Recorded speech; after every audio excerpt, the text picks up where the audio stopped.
responders from Nassau County left for the Buffalo region today to try to help with restoring power and even in rescue efforts that are continuing to be underway right now. Eyewitness News reporter Johnny Fernandez continues that part of our coverage.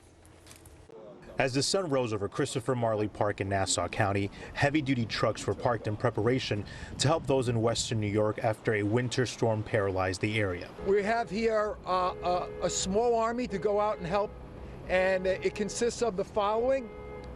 There will be 18 county employees, 2 large payloaders, 2 pickup trucks, 1 large generator, 1 large air pump, 4 police cars, and 2 Chevy Tahoes. The historic deadly storm caused treacherous driving conditions, loss of power for thousands, and resulting in over 20 deaths. Governor Kathy Hochul says the conditions are so bad that emergency responders have not been able to help, and almost every fire truck in the city of Buffalo was stranded, putting the city to a halt. There is substantial, significant, and devastating loss of life as a result of this winter storm. The team leaving here from Nassau County will be in western New York until Friday. If they need more help up there, the county executive says that he will send another team later this week.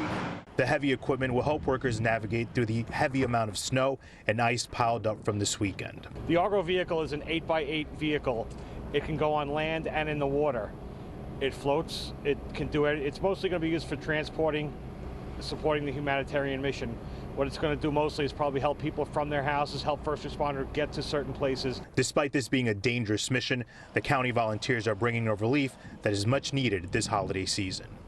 Reporting from Roslyn, Johnny Fernandez, Channel 7 Eyewitness News. And a reminder, you can get an update on the AccuWeather forecast anytime on the go. You can see the live interactive radar and severe weather alerts at ABC7NY and on our free news app.